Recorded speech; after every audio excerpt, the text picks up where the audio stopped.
Hello, film lovers. Bernard Boo here from WayTooIndie.com. I'm joined right now by another writer at WayTooIndie.com, CJ Prince. Say hi, CJ. Hello. And, we were just chatting the other day while we were preparing for our first episode of the Way Too Indie cast, which you can find now on the site, WayTooIndie.com, and on iTunes. You should totally check that out.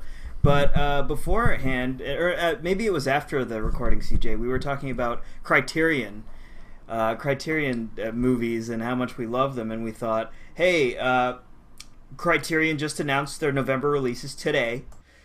Why don't we chat about it here on Google Hangouts? Because it's the easiest thing in the world, Google Hangouts. You can just record ourselves chatting about bullshit, I guess. But seriously, we love Criterion. Me and CJ are big geeks about this stuff, and we love movies here way too many. So we're just going to talk about the new releases coming up. Some of the Criterion releases we've picked up personally recently, and just kind of shoot this shit about this stuff because these are the best movies in the world. Why not talk about it? We're going to call this, for now, we're going to call this Criterion Club, right, CJ? Yeah. Criterion Club. Exactly. It's as I said, it's a lonely 2-member club, but it is a club nonetheless. Lonely 2-member club, but we're gonna have a lot of fun, and hopefully you guys can become members too, and subscribe to Way Too Indie on YouTube and everything, and follow us, and maybe join in on the chat in the comments below, or on Twitter at Way Too Indie, and on Facebook. But now that we've got all that taken care of, we're just going to jump in here into the first edition of Criterion Club. This is the most casually put together piece we've ever done on Way Too Indie, probably. I literally just asked CJ about it hours ago. I don't even know if hours is correct. It might have been an hour and a half ago. But let's start by looking at the new releases that Criterion just announced for November coming up. You want to run through them, CJ?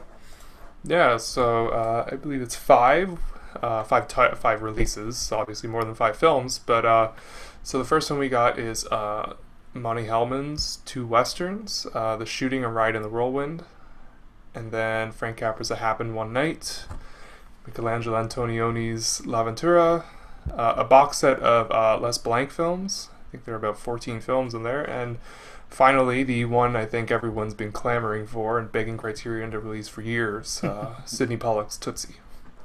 Yeah, this is a pretty good announcement, a group of titles, right? Aren't you excited for these? It's pretty diverse. I think that you have, Tootsie's obviously the very mainstream appealing one, and same with It Happened One Night, that is the classic. Then you got L'Avventura for the art house, and Monty Hellman and Les Blanc kind of fit the more obscure, very art housey bills. Yeah, so I think it's a good variety. L'Avventura is going to appease pretty much everybody because, you can't really say no to that film. It's just incredible. One of my favorites of all time.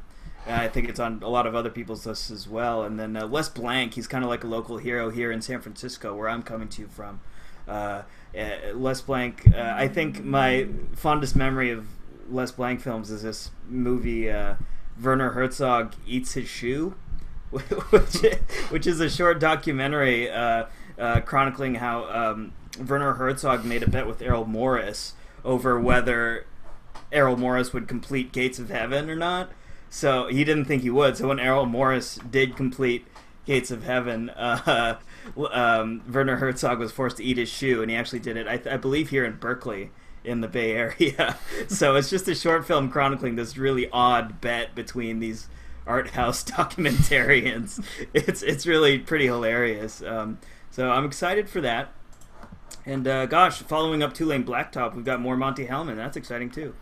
Yeah, Criterion's they're a big champion of Monty Hellman. I've only seen one film of his, and it's actually usually everyone's seen Two Lane Blacktop, but I saw Road to Nowhere, which came out a couple years ago. It was like his return to filmmaking, and I don't know. I mean, that's a really interesting movie. I'll leave it at that. I mean, it has also I'll say the digital cinematography on it, because he shot it with a DSLR camera, is really, really cool. But I have to watch the westerns, obviously, and I gotta watch Two Lane Blacktop. Yeah, me too. These are actually, we were talking before we started recording that these are a few blind spots for us.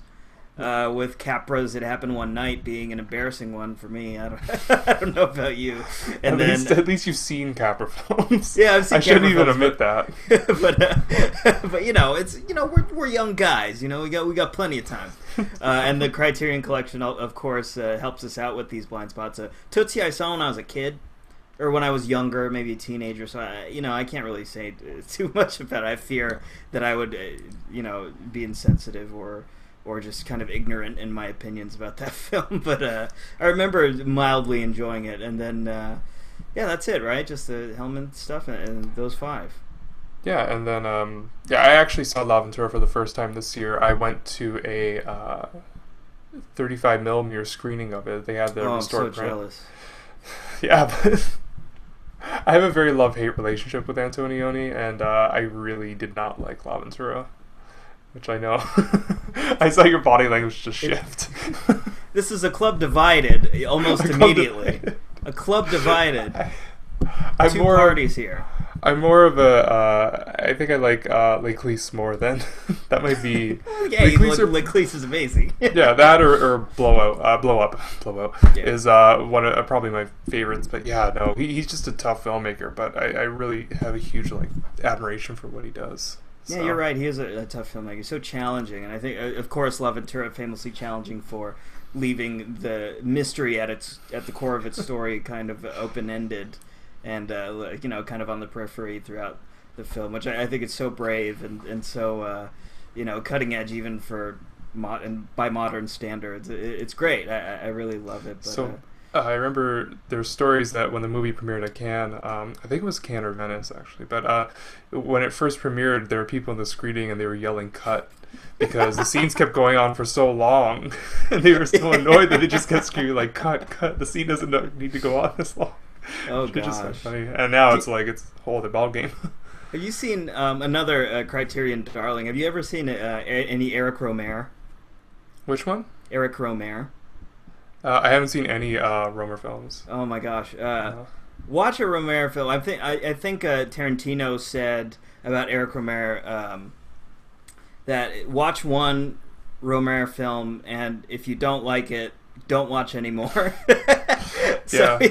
He's kind of like, his films all take place at these kind of resorty, beautiful vistas. These French locales, and people on the beach sipping wine, having picnics, talking about little girls talking about boys they crushed on the summer before and stuff like this.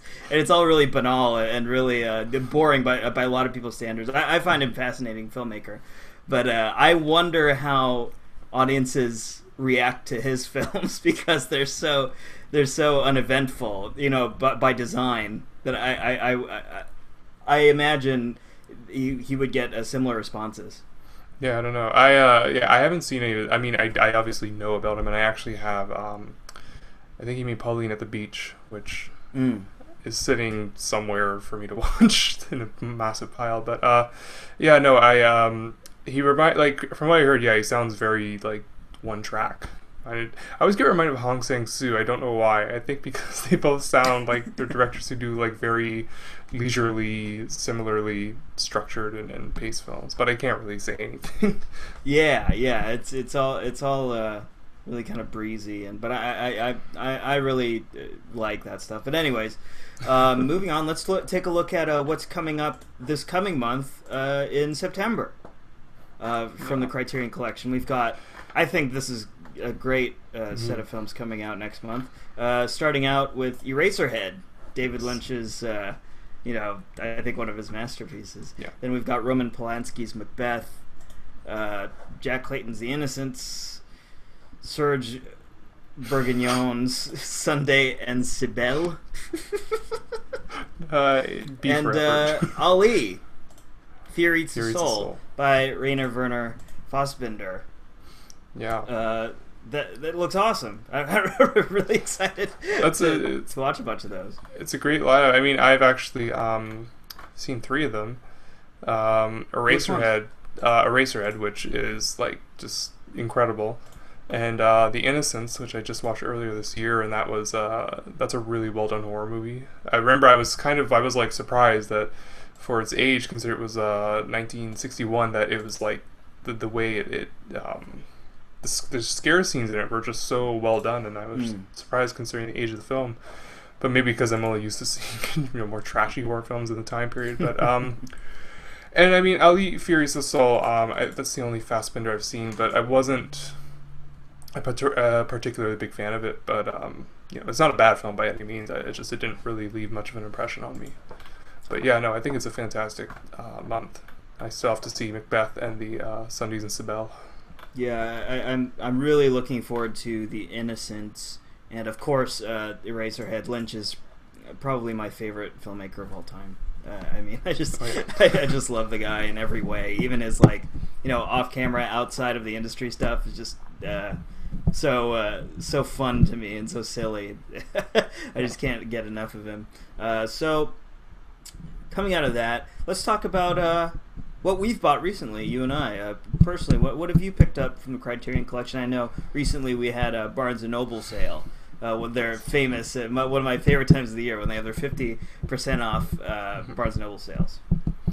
Well, I was very lucky to have my significant other gift me Criterions for the sale. I really wanted The Long Day Closes by Terence Davies, because I also saw that earlier this year, and it blew me away. It's the best movie I've seen in ages, but I kind of worship Terence Davies. So I got that as a gift, but I also got a gift of a film I haven't seen, because he's forcing me to watch it, which is Fanny and Alexander. Nice. Because I have not seen that one yet. Have you watched it yet? No, I haven't watched it yet. You haven't watched the TV version? Oh, of course, yeah. No, I'm not even gonna. I always would prefer to watch longer version. Same with scenes of marriage. Yeah. But yeah, no. I mean, those are the recent ones. I was going to buy the Tati set, but we'll get into that after you tell me. Yeah, you told me the story about you trying to buy a Tati set, the Jacques Tati's box set, which is I also want, but I actually. Oh gosh, I forgot to get it, but I forgot to grab it. But I bought the Jacques Demy box set, which is probably one of the favorite things I've ever purchased from Criterion. Of course, the French director who directed the incredible musical The Umbrellas of Cherbourg, which is his most famous work. That movie's just a knockout. Saw it for the first time, buying the box set, and yeah, it's like it kind of leaped ahead, like a lot of Criterions do, to the front of my list of some of my most treasured films I've ever seen. I can't wait to watch it again. And then The Young Girls of Rochefort.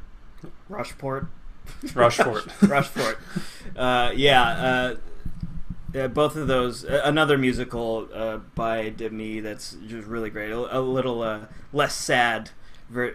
Musical take on film by him, and both starring what's her name? Deneuve? Catherine Deneuve. Yeah. And God, I loved that purchase. I had so much fun with those films. Can't wait to explore the rest of them. There's four more films there I haven't taken a look at yet. I've got some here that I'd like to share with you all. It's like a book club. Yeah, it's book club, Criterion Club. This is working out, right, CJ? Yeah, such a spontaneously generated discussion that you're like, oh, I have all these Criterions beside me. Look what I found. Yes. Look what I found, everybody. Here's a recent purchase I got, which I really enjoyed. I'd seen the film before I purchased it, but I've got Picnic at Hanging Rock. That comes with the novel, doesn't it? Huh? That comes with the novel, doesn't it? It comes with the novel? Because it's way too thick for... Yeah, it comes with the novel here. Really nice packaging. The film, of course, is just one of my favorite mysteries of all films. Kind of in the same vein as L'Avventura, where you don't really... Not everything gets put together for you. I love that ambiguity. And then also I picked up... Little Von Trier here, Breaking the Waves. One, from I believe the early '90s. Let me see. Yeah, like 96, 97.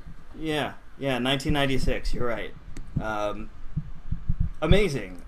This one I also saw for the first time upon buying this. Stellan Skarsgård is in it, and Emily Watson, of course, putting on an amazing performance. This is one of my favorite Von Trier films, actually. Really? Yeah. Okay. Yeah, I really like it. It's probably one of his more accessible ones, I think.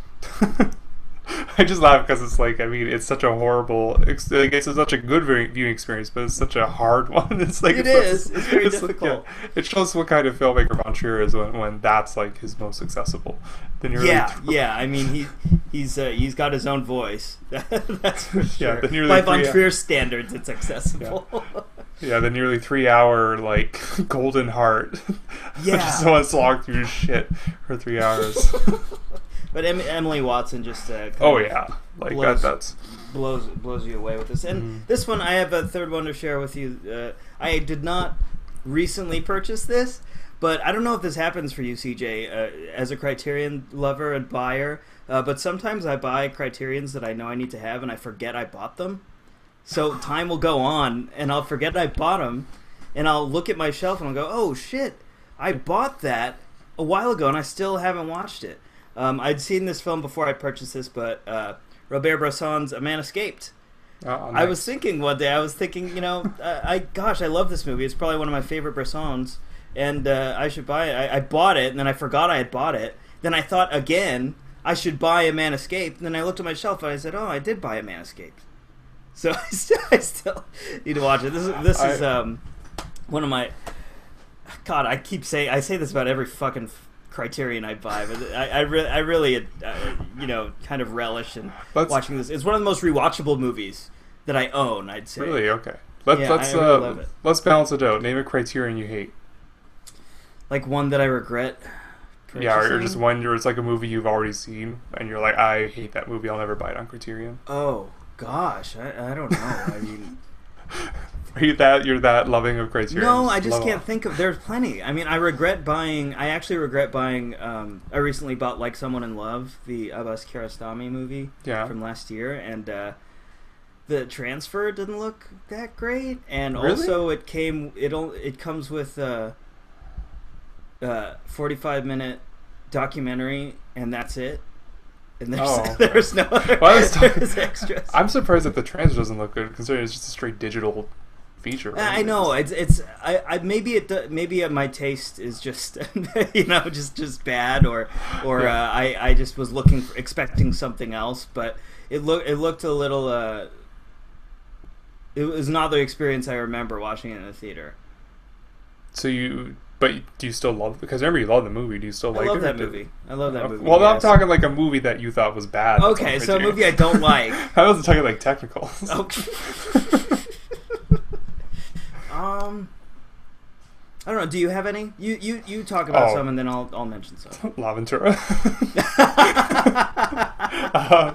Oh God, no. There are a lot of Criterions that I really didn't like over the years, but yeah, no, I guess I'm like you. I bring this up, and yet even I can't even remember a freaking Criterion that I didn't really care for. But checking the site. But yeah, no, I mean, there's definitely plenty. I mean, that's one of the better things about the lineup. Actually, you know what? I'll even be a little more controversial. George Washington. Oh, what's his face? David Gordon Green. David Gordon Green. Never been a big fan of his movies though. But he's all over the place, that guy. Yeah, he has a new movie coming out now with Pacino in it, right? So that's his new thing. He's got Cage, Pacino. He's doing like his own weird Expendables type thing with old actors that are disgraced, bringing them back. Oh God, disgrace. Okay, well, yeah, no, okay, yeah. Cage and Pacino were pretty. They've kind of bury themselves with crappy movies. A little bit. Yeah, no. But you can't think. It's funny about Nicolas Cage is like he's clearly not been acting for a long time. You know what I mean? Like he hasn't really been here for a while. But God help me, but I still find him an interesting actor. Like when he's on screen, you just look at him and you're wondering what the fuck he's gonna do. You just never know. So it's at least it's not quality work ever anymore, but at least it's it's like a car wreck type thing. Oh yeah, no, it's and when he's on, like he's an incredible actor when he actually gives a shit. But even when he doesn't give a shit, it's still fun. I mean, you can't not laugh at like The Wicker Man or Face Off, for God's sake. But Gosh, this is killing me trying to think of you still can't think of one. movies that I hate because I never pay attention. Like Tiny Furniture. People usually go to that one. Yeah, I haven't seen Tiny Furniture yet. Or you could just go easy and say Armageddon or yeah, that's a cop out though. I know it is a cop out, sure. I'm sure there's some. We'll come back to that in the next edition of Criterion Club if there is one.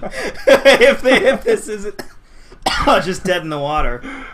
I'm eating almonds right now.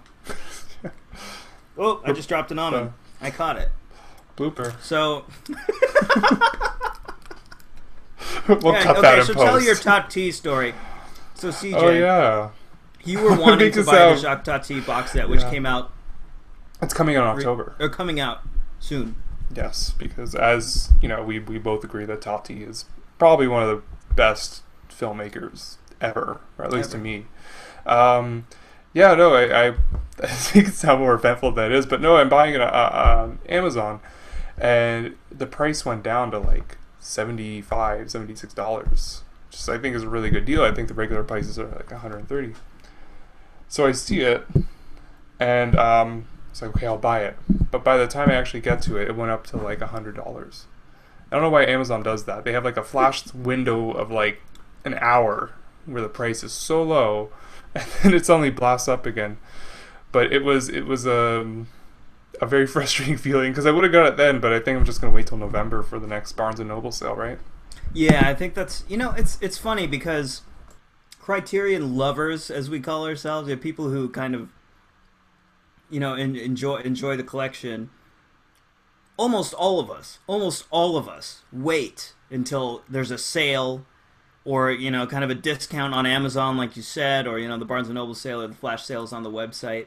None of us, if we really loved Criterion so much, we'd probably pay full price for these movies, but I don't think anyone does. Like, I think even the people who are just in love with this stuff still wait for the sales.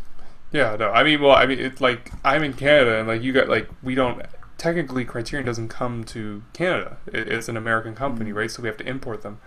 So it's like, I have to do the sales because actually, until very recently, Criterion's were like $40 at least. There are stores I go to, and it's like $65 for a Criterion DVD, and I'm not even joking you. Wow. That's how like screwed up it is with the price in Canada. So, like Amazon is our only refuge, and then Barnes & Noble when they had the sale.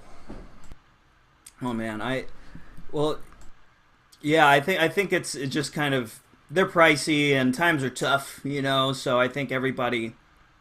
Just it's smart to wait for the sales, and I think I too will probably wait till November to pick up that Tati box set. I love Jacques Tati. Playtime is probably one of my top 10 favorite films ever. Yeah, I agree. It is probably one of my favorites all the time. I told you before that like it's one of those movies that it's like if I ever think back to a really highly influential or formative experience watching a movie, like that's one of them right up there. Because it's kind of mind-blowing what he pulls off in it. Yeah, and a great Criterion disc as well. Lots of good stuff on there, including a little mini documentary about covering Tativille, the fake city that he built specifically for the film, and that kind of drove him into bankruptcy, him and his family. Yep, and then like I haven't seen all of his films, so I'm really excited to get the set because I can finally finish watching like Trafic and and Jour de Fête, I think, was the other one. And, I can't remember them off the top of my head. But, yeah, I definitely want to finish up with those because I've seen, Monsieur Hulot, Holiday, and Mon Oncle. Mon Oncle's maybe... It's actually... Mon Oncle runs pretty close with Playtime for me. I love that. Sometimes I prefer Mon Oncle, actually. Like, it depends on my mood. Because Mon Oncle's, it's like a warmer film. It's more intimate than Playtime. That's true, yeah. So it depends on my mood. Like because Playtime is just a cold film. That's the point. It's a commentary on modernity. And as is Mon Oncle, but I think there's kind of it's more fun, at least initially than Playtime. So I go back and forth.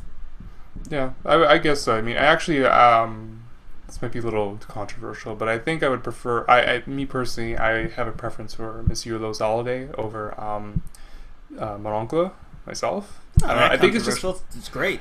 But yeah, it was great. But I mean, like, people refer Mon Oncle as the better one. But I think it's because I find Monsieur Los Holiday just funnier, just a lot funnier to me. But they're both hilarious films. So yes, we look forward to picking up. We look forward to picking up that Tati box set, as should you guys. If you haven't seen any Tati films, please go.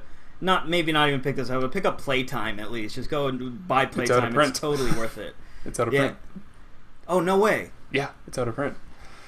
I thought you knew that. That's the Playtime Blu-ray and DVD is out of print. And I have one? Yeah. I have the Third Man. Shit. No!